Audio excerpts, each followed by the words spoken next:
आपको breaking news आगाह करते चलें कि पाकिस्तानी विकेट कीपर मोहम्मद रिजवान ने एक बार फिर क्रिकेट की तारीख बदल डाली।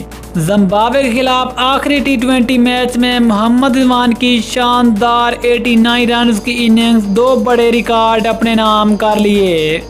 आखिरी टी20 मैच में 89 रन की इनिंग्स खेलने के बाद मोहम्मद रिजवान ने दुनिया के तमाम बड़े बड़े बैट्समैनों को पीछे छोड़ दिया है। मोहम्मद रिजवान ने दो बड़े ऐसे रिकॉर्ड पे नाम कर लिए हैं जो कि आज तक बाबर आजम और विराट कोहली भी अपने नाम ना कर सके। उन रिकॉर्ड की मुकम्मल तफसील इस वीडियो में, लेकिन मजीद आगे बढ़ने से पहले अगर आप चैनल पर फर्स्ट टाइम हैं, चैनल को सब्सक्राइब करके साथ में लगी बेल आइकन को प्रेस कर दें ताकि क्रिकेट से जुड़ी तमाम खबरें आपको सबसे पहले जहां पर मिलती रहें। अस्सलाम वालेकुम, वेलकम टू सैन स्पोर्ट्स। आपको तफसील से आगाह करते चलें कि पाकिस्तान और जिम्बाब्वे के दरमियान तीसरा और आखिरी टी20 मैच खेला गया, जिसमें पाकिस्तान के ओपनर बैट्समैन और विकेट कीपर मोहम्मद रिजवान छा गए। आज एक बार फिर मोहम्मद रिजवान ने शानदार 89 रन की नॉट आउट इनिंग्स खेली और इस तरह मोहम्मद रिजवान ने शानदार दो बड़े रिकॉर्ड अपने नाम कर लिए हैं।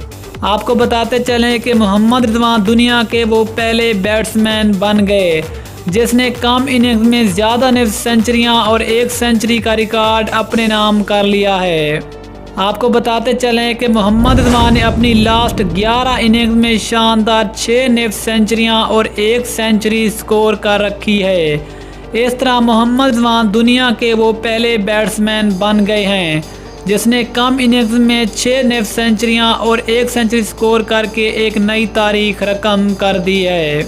इसके अलावा रिजवान कम इनिंग्स में ज़्यादा रन बनाने वाले दुनिया के पहले बैट्समैन भी बन गए हैं। रिजवान ने अपनी लास्ट 11 इनिंग्स में 600 से ज़्यादा रन बनाए हैं। इस लिहाज से रिजवान ने पाकिस्तानी कप्तान बाबर आजम और इंडिया के विराट कोहली को भी पीछे छोड़ दिया है। अगर आप भी रिजवान के फ़ैन हैं तो जो कमेंट सेक्शन में रिजवान के बारे में कोई ज़बरदस्त जुमला ज़रूर लिखें। मिलते हैं किसी अगली वीडियो में, तब तक अल्लाह हाफ़िज़। पाकिस्तान जिंदाबाद।